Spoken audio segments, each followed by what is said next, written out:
Assalamualaikum dan salam sejahtera kepada semua pelajar.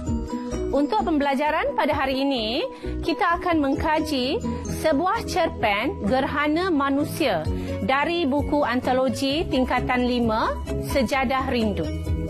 Secara umumnya, pembelajaran pada hari ini kita akan mengkaji secara menyeluruh tentang cerpen Gerhana Manusia ini. Cikgu akan kaji dari pelbagai aspek iaitu sinopsis, tema, persoalan, watak perwatakan, latar, nilai dan juga pengajaran.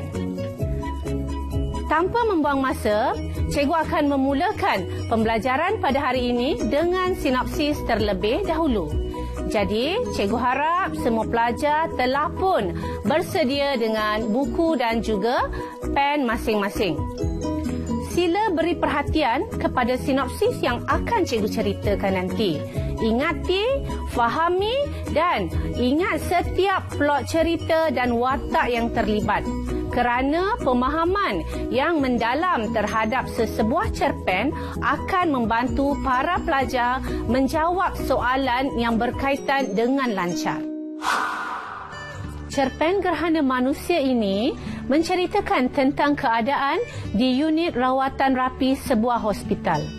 Nusia, seorang jururawat, tidak berpuas hati apabila Dr. Murni hendak memasukkan darah ke tubuh Tuan Besar Musa yang pada ketika itu dalam keadaan koma. Nusia beranggapan Tuan Besar Musa tidak layak hidup kerana dia bukanlah seorang yang baik. Sebenarnya, Tuan Besar Musa merupakan seorang ahli korporat yang banyak menyumbang kepada kelab elit para doktor. Satu tabiat buruk Tuan Besar Musa ialah suka meminum minuman keras sehingga dia jatuh sakit dan akhirnya koma.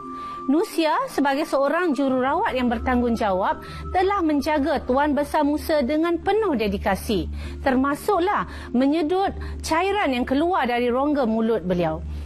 Cairan yang busuk, hanyir dan hamis itu sangat meloyakan Nusia. Sebenarnya, pihak hospital telah memasukkan 50 pek darah ke tubuh Tuan Besar Musa.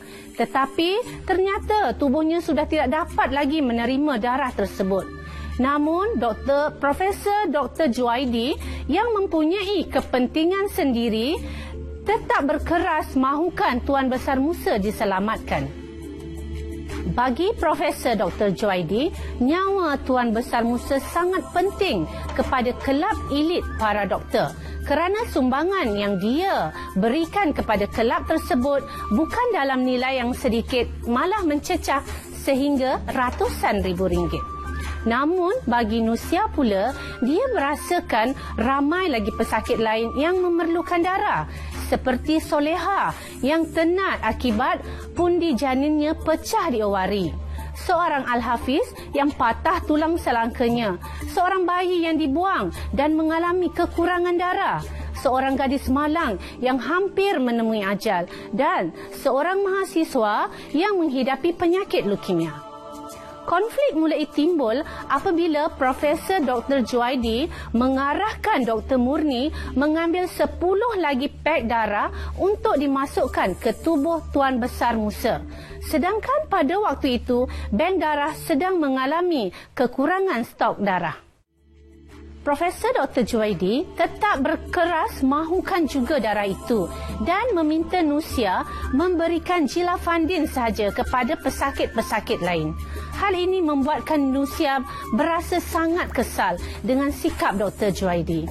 Namun akhirnya, Tuan Besar Musa tidak dapat diselamatkan. Hal ini telah memberi tekanan kepada Profesor Dr. Juwaidi kerana Tuan Besar Musa meninggal dunia sebelum sempat memberikan sumbangan yang diperlukan oleh kelab elit para doktor.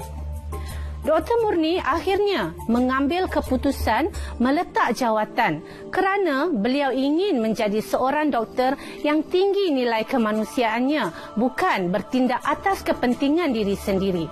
Dr. Murni mengajak Nusia ke bank darah untuk menderma darah bagi membantu mereka yang sedang dirawat dan memerlukan darah yang banyak.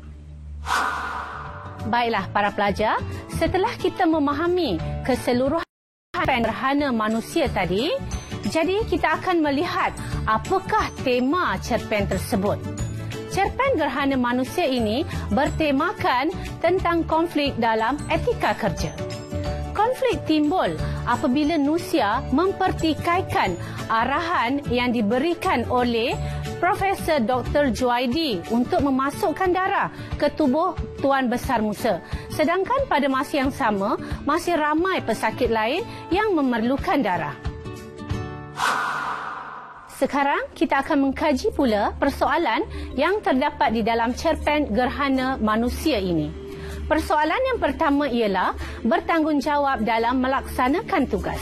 Contohnya, Dr. Murni dan Nusia sangat bertanggungjawab dalam melaksanakan tugas mereka merawat pesakit tanpa mengira pangkat dan darjat.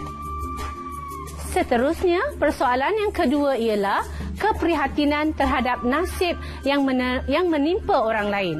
Contohnya, Dr. Murni dan Nusia sangat bersimpati kepada pesakit-pesakit yang dirawat di unit rawatan rapi sehingga sanggup mengambil darah dari tabung darah yang telah dikhaskan oleh Profesor Dr. Juwaidi untuk Tuan Besar Musa dan diberikan kepada pesakit yang lain. Persoalan yang terakhir ialah berbuat baik terhadap mereka yang memerlukan bantuan. Contohnya, Dr. Murni dan Nusia telah menderma darah mereka untuk membantu pesakit yang sedang dirawat di unit rawatan rapi yang kekurangan darah pada waktu itu. Seterusnya, kita akan mengkaji aspek watak dan perwatakan. Cikgu telah memilih 3 watak untuk kita kaji pada hari ini. Watak yang pertama ialah watak Nusia. Merupakan seorang jururawat yang bertanggungjawab dalam melaksanakan tugasnya. Watak yang kedua ialah watak Dr. Murni, seorang yang berani dalam membuat keputusan. Dan watak yang ketiga ialah watak Profesor Dr. Juwaidi, iaitu seorang yang sangat mementingkan diri. Baiklah, tadi kita telah pun mengkaji tentang watak dan perwatakan. Kini kita akan melihat pula latar yang terdapat di dalam cerpen Gerhana Manusia ini. Latar yang pertama ialah latar masa. Cerita ini berlaku pada zaman moden. Kenapa cikgu katakan begitu? Kerana di dalam cerita ini melibatkan sebuah hospital yang dilengkapi dengan peralatan yang moden. Seterusnya, latar tempat. Berlaku di sebuah unit rawatan rapi. Dan yang terakhir ialah latar masyarakat. Dalam cerpen ini, masyarakat yang digambarkan ialah masyarakat yang dedikasi dan amanah dalam menjalankan tugas mereka. Aspek seterusnya yang akan kita kaji ialah aspek nilai. Nilai yang pertama ialah nilai bertanggungjawab. Contohnya, Nusia merupakan seorang jururawat yang sangat bertanggungjawab dalam melaksanakan tugasnya menjaga Tuan Besar Musa walaupun pada hakikatnya dia tidak sukakan Tuan Besar Musa. Seterusnya, nilai yang kedua ialah nilai prihatin. Contohnya, Dr. Murni dan Nusia sangat prihatin terhadap para pesakit yang sedang dirawat di unit rawatan rapi. Dan nilai yang terakhir ialah nilai baik hati. Contohnya, Dr. Murni dan Nusia sanggup mendermakan darah mereka untuk membantu pesakit-pesakit yang kekurangan darah di unit rawatan rapi. Baiklah, aspek yang terakhir yang akan kita kaji pada hari ini ialah aspek pengajaran. Terdapat beberapa pengajaran yang dapat kita jadikan iktibar melalui cerpen Gerhana Manusia ini. Yang pertama, kita mestilah bertanggungjawab dalam melaksanakan tugas. Yang kedua, kita hendaklah prihatin terhadap nasib malang yang menimpa orang lain. Dan pengajaran yang terakhir, kita mestilah berani membuat keputusan demi kebaikan semua pihak. Baiklah, kita telah pun selesai mengkaji cerpen Gerhana Manusia. Cikgu amat yakin semua pelajar telah jelas tentang cerpen Gerhana Manusia ini. Untuk memastikan pelajar betul-betul memahami apa yang telah cikgu ajar hari ini, cikgu telah sediakan beberapa soalan pengukuhan yang berkaitan dengan cerpen Gerhana Manusia.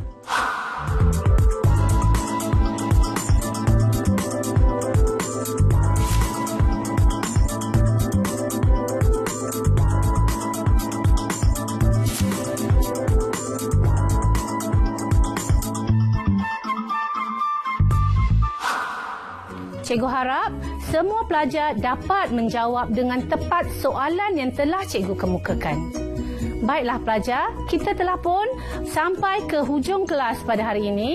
Terima kasih kepada semua dan kita akan bertemu pada kelas seterusnya.